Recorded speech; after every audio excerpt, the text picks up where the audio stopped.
The soul of a girl was for sale, and the price was silence. In the town of Dust Devil, a place baked into the cracked earth by an unforgiving sun, humanity had been rendered down to its most brittle form.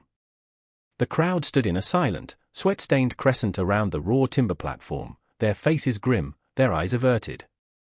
They were farmers, prospectors, merchants, men and women who knew the bitterness of failure, yet they stood as witnesses, their silence a coin dropped into the purse of the man who orchestrated this misery.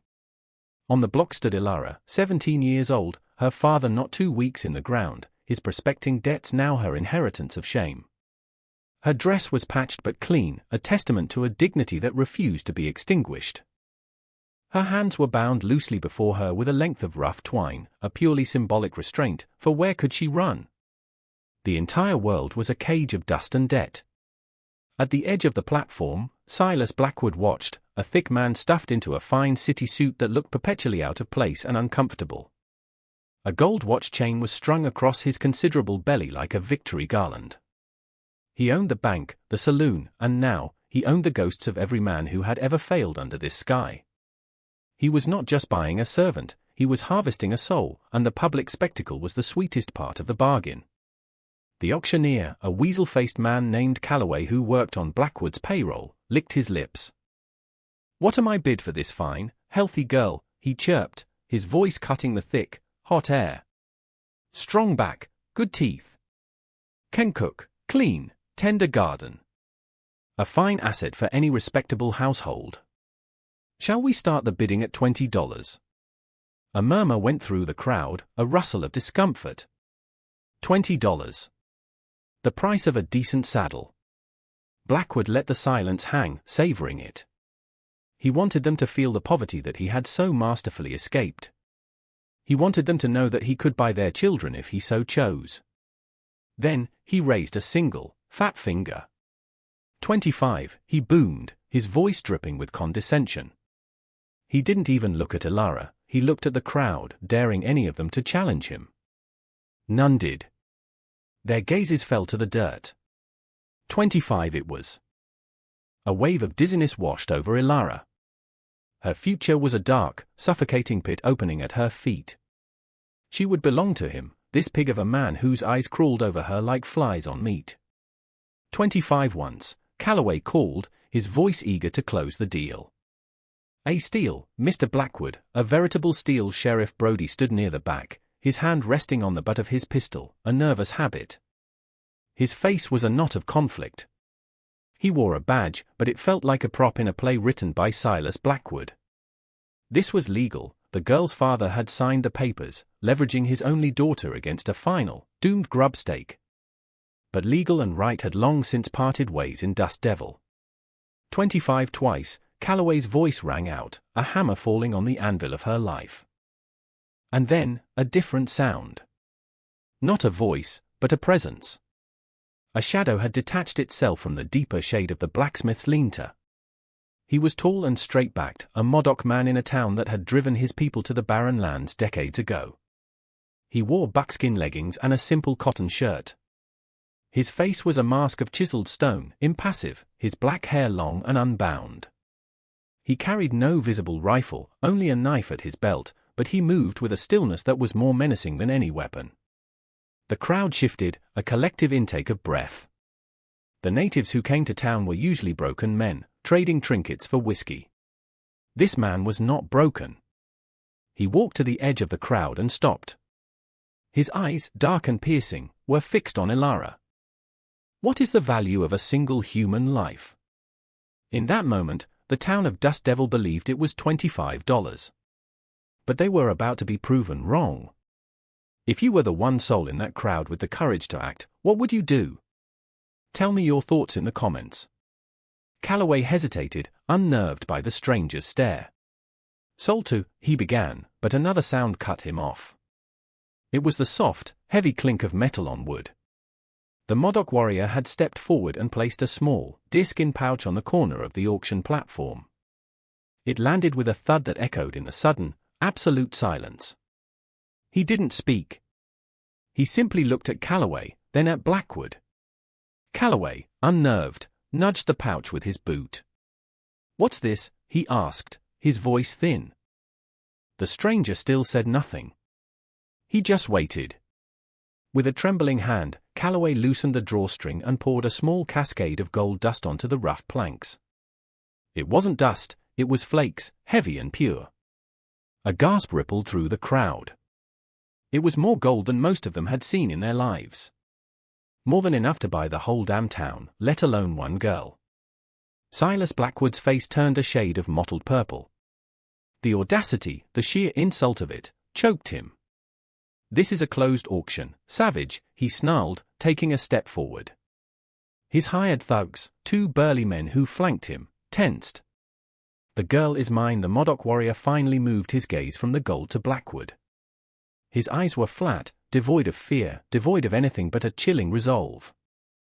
He spoke, and his voice was low, like rocks grinding together, a sound unused to forming words.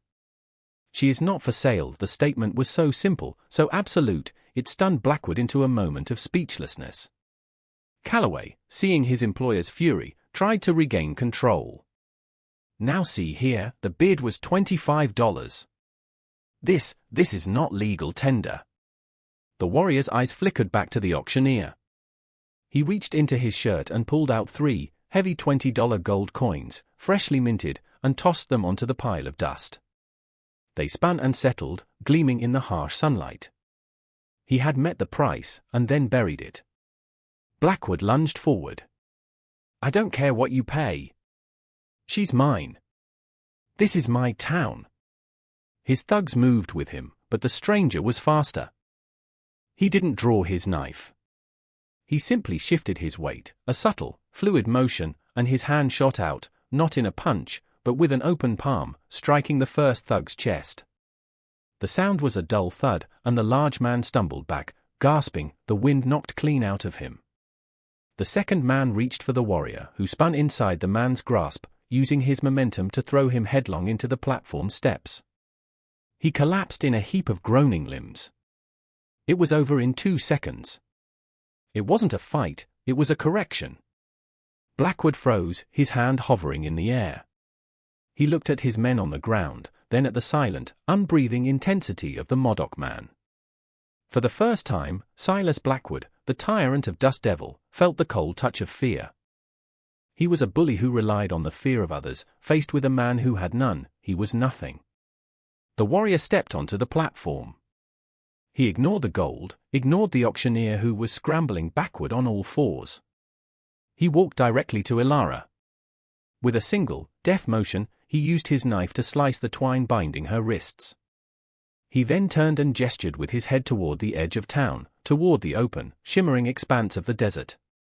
Without a word, he stepped off the platform and began to walk away, expecting her to follow. Ilara stood frozen for a second, her heart hammering against her ribs.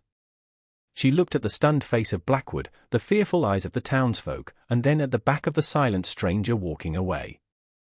She didn't know if she had been rescued or simply purchased by a more dangerous master. But the choice was simple, the devil she knew, or the mystery striding into the sun. She took a breath, gathered the tattered remnants of her courage, and ran to catch up. The journey began in a silence as vast and profound as the desert itself. The man, whose name she still did not know, had led her to a pair of sturdy horses tied in a grove of cottonwoods. He helped her mount one, his touch brief and impersonal, and they rode out of Dust Devil, leaving the town and its shame shrinking in a haze of heat behind them. Ilara rode slightly behind him, her mind a whirlwind of terror and confusion. Who was he? A bounty hunter? A renegade? Why would a Modoc warrior pay a fortune for a white girl he had never met? Every sinister possibility played through her thoughts.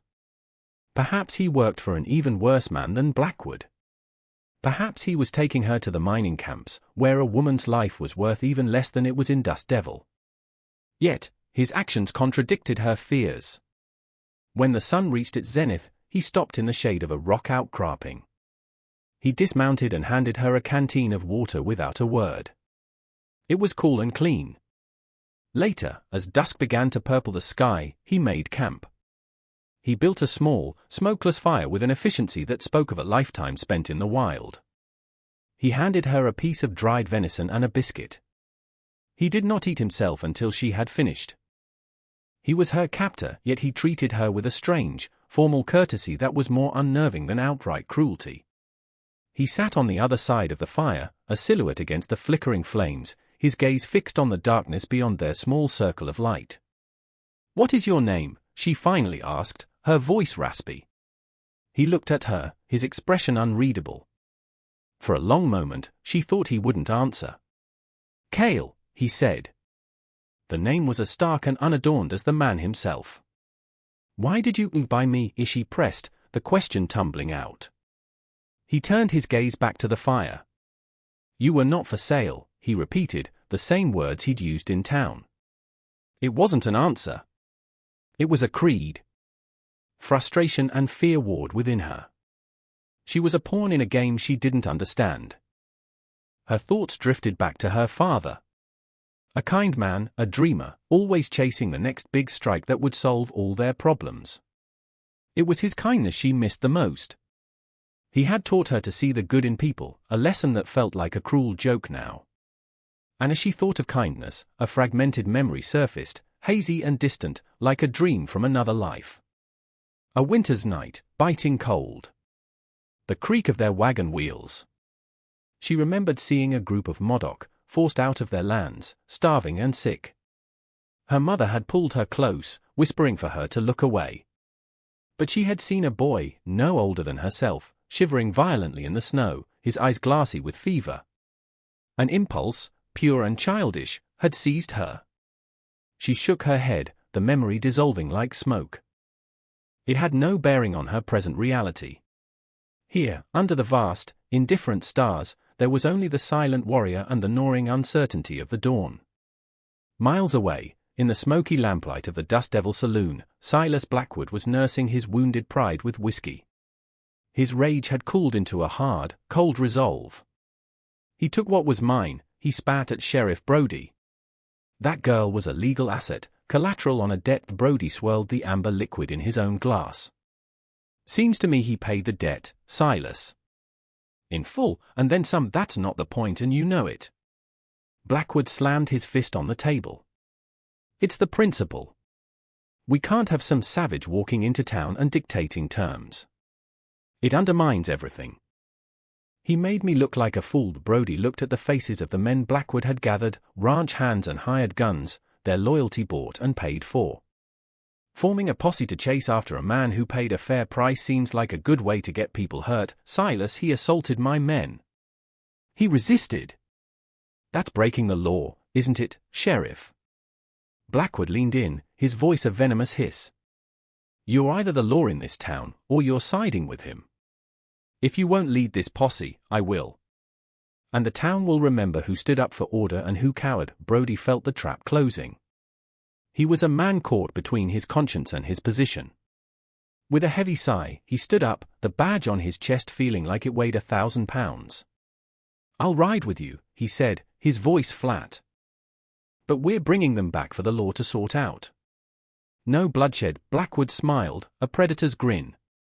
"Of course, Sheriff," he said. "No bloodshed. Unless he resists." The promise of violence hung in the air, thick and suffocating as the cigar smoke. The posse would ride at dawn. They traveled for 2 more days, pushing deeper into the harsh, beautiful country of the high desert. A strange rhythm developed between them. Cale would hunt, moving through the brush with a silence that was supernatural, returning with a rabbit or a bird. He showed her how to find water, how to read the signs of the land. He was teaching her, she realized, not commanding her. The fear in her heart began to recede, replaced by a profound and unnerving curiosity. She began to see the man behind the stone mask. She saw the way his eyes would soften when he looked at his horse, the gentleness in his powerful hands as he dressed a wound on her hand she'd gotten from a thorny bush. He was a protector, not a jailer. One night, a sudden, violent storm swept down from the mountains. The temperature plummeted, and a driving rain turned the dust to mud. Cale led them to a shallow cave carved into the side of a mesa. They huddled inside, shivering, as the wind howled outside. The small fire he managed to start sputtered and hissed, offering little warmth. Ilara hugged herself, her teeth chattering. She had nothing but her thin dress. She saw Cale looking at her. He rose and went to his saddle roll. He unstrapped a thick, heavy bundle. He brought it over and, without a word, draped it over her shoulders. It was a blanket. But it wasn't a rough army-issue thing. It was magnificent. Woven from the finest wool, its colors were deep and rich, indigo, crimson, and charcoal, in a complex geometric pattern she had never seen before. It was impossibly soft and immediately warm. It was a work of art, an object of value that seemed utterly at odds with the man's Spartan existence. And it was familiar. The weight of it, the scent of wool and wood smoke and something else, something ancient. It was the key. The memory that had been hovering at the edge of her consciousness unlocked and came flooding back, not as a hazy dream, but with the startling clarity of yesterday. She was 7 years old. Their wagon was bogged down in an early snow. A few hundred yards away was a makeshift camp of displaced Modoc, their faces hollow with hunger. She saw him. A boy, his body racked with shivers, left outside a lodge. The others likely thought he was already dead, a spirit to be left for the winter. He was dying. Her mother had said, "Don't look, Ilara. There's nothing we can do." It's their way, but she couldn't obey. She had one treasure in the world, a small, patchy wool blanket her grandmother had made, its colors faded, its edges frayed. It was her comfort, her shield against the dark. Clutching it to her chest, she had slipped out of the wagon and run across the snow-dusted ground. The boy's eyes were half open, glazed with fever. He didn't seem to see her. With trembling fingers, she had unfolded her little blanket and laid it over his chest. It was a hopelessly small gesture against the vastness of his suffering. For one fleeting second, his eyes had focused on hers. There was no gratitude, no recognition, just a flicker of life in the dying embers. Then her father was there, lifting her up, his voice a mixture of anger and fear. "What have you done? Get back to the wagon." They had left at first light. She had cried for her lost blanket, and then for the boy she was sure had died. In the cave, the storm raging outside, Ilara looked up from the magnificent blanket on her shoulders to the warrior's face, lit by the meager firelight. She saw past the hard lines carved by time and sorrow. She saw the shape of his eyes. She saw the ghost of a feverish boy shivering in the snow. Her breath caught in her throat. "It was you," she whispered, her voice barely audible over the wind. "The boy in the snow. That was my blanket." Cale did not speak. He did not need to. He simply held her gaze, and for the first time since she had met him, the stone mask of his expression crumbled. In the depths of his dark eyes, she saw it all, the memory of a killing fever, the surprise of a small warmth, the miracle of a dawn he wasn't supposed to see. The entire mystery of the past 3 days resolved itself in that one, silent, earth-shattering moment. An act of kindness, forgotten by the world, had been remembered by the one person whose life it had saved. Think about a time in your life when someone showed you unexpected grace. How did that single moment change the path you were on? The storm passed with the night, leaving the desert scrubbed clean and glistening under a sharp, morning sun. The air between Cale and Ilara had changed. The silence was no longer born of fear or uncertainty, but of a deep, shared understanding that needed no words. He had not bought her, he had repaid a debt that only he remembered. But their newfound peace was fragile, a thin pane of glass in a world of stone. As they were preparing to leave the cave, Cale suddenly froze. He held up a hand, his head cocked, listening to something Ilara could not hear. Then she heard it, the faint, rhythmic drumming of many horses, coming fast. "They found us," she breathed, her blood running cold. Blackwood. Cale's face was grim. He scanned the surrounding canyon, a natural trap of rock walls and narrow passages. "Get behind that ledge," he commanded, his voice low and urgent. "Do not move." He pushed her gently toward a thick slab of granite, then turned to face the canyon entrance. He drew his knife. It was all he had. Moments later, the posse thundered into view. Blackwood was at their head, his face triumphant and cruel. Sheriff Brody was beside him, his expression deeply troubled. There were a dozen of them, all armed with rifles. They fanned out, cornering Cale against the rock face. "Well, well," Blackwood called out, his voice echoing off the canyon walls. "Nowhere left to run, savage. The girl. Give her to me now." Cale stood his ground, knife held low and ready. He was a lone wolf facing a pack, but there was no fear in his stance. Only a lethal stillness. "She is not your property," Cale said, his voice clear and steady. "She is a free woman," Blackwood laughed, a harsh, ugly sound. "She's whatever I say she is. I have a legal writ. Sheriff, you see this? He's resisting. He's threatening us." Sheriff Brody swung down from his horse. "Let's all just calm down," he said, holding up his hands. "Cale, put down the knife. We can sort this out back in town." "There is nothing to sort out," Cale replied, his eyes never leaving Blackwood. "This man is a slaver and a coward." The insult hit its mark. Blackwood's face contorted with rage. "Damn you! Take him," he screamed to his men. But the men hesitated, unnerved by Cale's composure. They were ranch hands, not killers. "I said take him." Blackwood roared again. Two of the hired guns, emboldened by their pay, spurred their horses forward. Cale moved. He was not a brawler, swinging wildly. He was a force of nature. He ducked under the first man's lunge, the man's own momentum carrying him from his saddle. As the second rider bore down, Cale threw a handful of sand into the horse's eyes. The animal shrieked and reared, unseating its rider. Then he flowed forward, not into the group, but along the canyon wall, using every rock and crevice as cover. A rifle cracked, the bullet whining off the stone inches from his head. He was a blur of buckskin and fury, disabling, not killing. He broke a man's wrist with the butt of his knife, used a leg sweep to send another crashing to the ground. It was a grim, efficient, and terrifying ballet of violence. He was a warrior, and they were clumsy boys playing with guns. In less than a minute, 5 men were on the ground, groaning and incapacitated. The rest of the posse stared in shock, their rifles half-lowered. They had come to bully a lone man, not to fight a whirlwind. Seeing his advantage collapsing, Blackwood did the only thing a true coward could. He spurred his horse toward the ledge where Elara was hiding, leaping from the saddle and grabbing her, pulling her out into the open. He pressed the barrel of his pistol to her temple. "Stop," he shrieked, his voice cracking. "Stop or I swear I'll kill her. She's mine. I'll see her dead before you have her." The canyon fell silent. Cale froze, his body coiled like a snake. The raw hatred and desperation in Blackwood's eyes was absolute. He would do it. At that moment, Sheriff Brody made his choice. The years of compromise, of looking the other way, fell from him like a snake's skin. He saw pure evil in Blackwood and pure, desperate honor in Cale.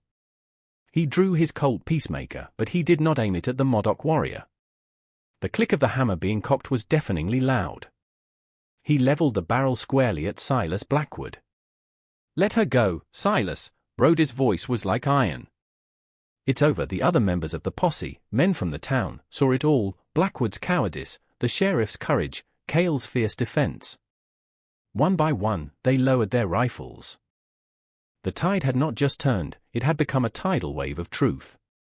Blackwood stared at the sheriff's gun, then at the faces of the men who had followed him, their expressions now a mixture of contempt and disgust. Trapped, his power evaporated, he snarled like a cornered rat.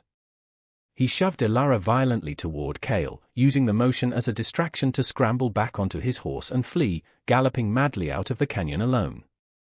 Cale didn't even watch him go. His entire focus was on Elara, catching her as she stumbled, his hand steady on her arms. Her safety was the only victory that mattered.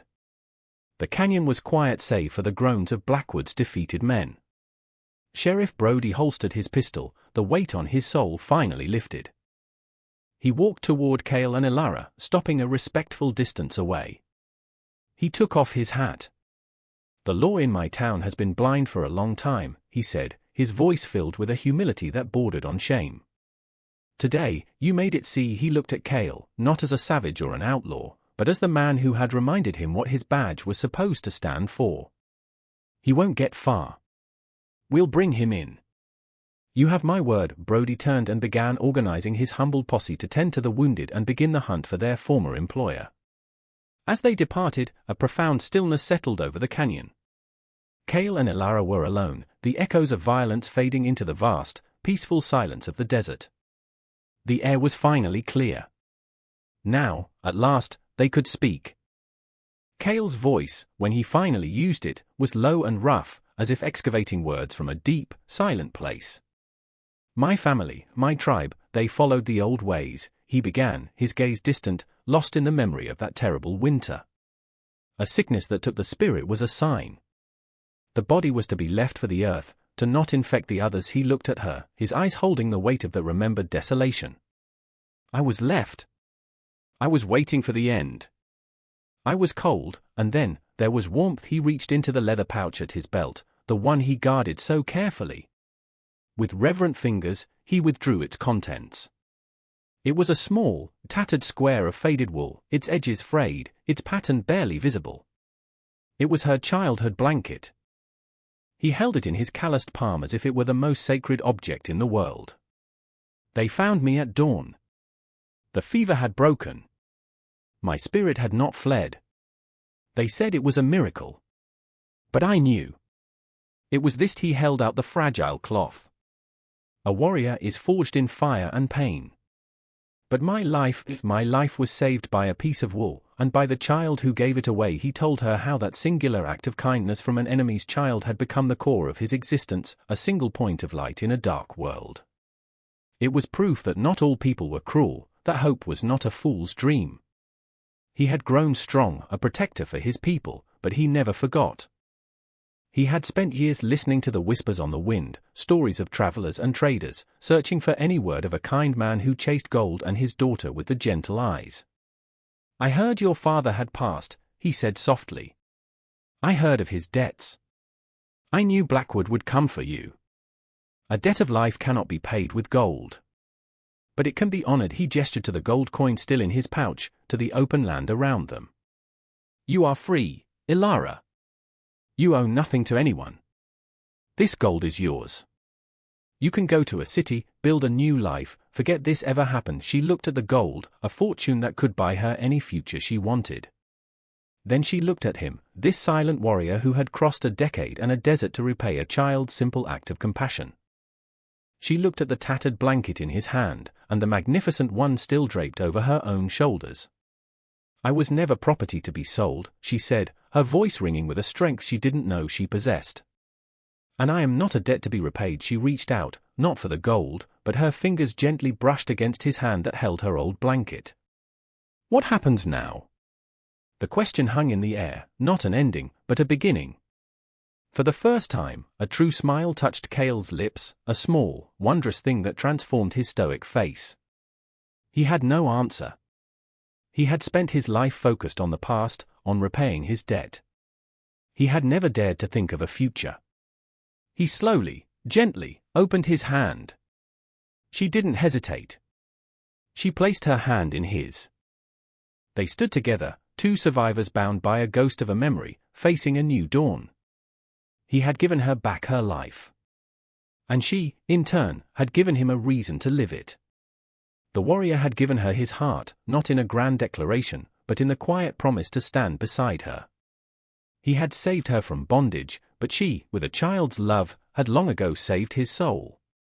If you believe one small act of kindness can echo through time and change the world, click here for another story of hope, and remember to subscribe for more.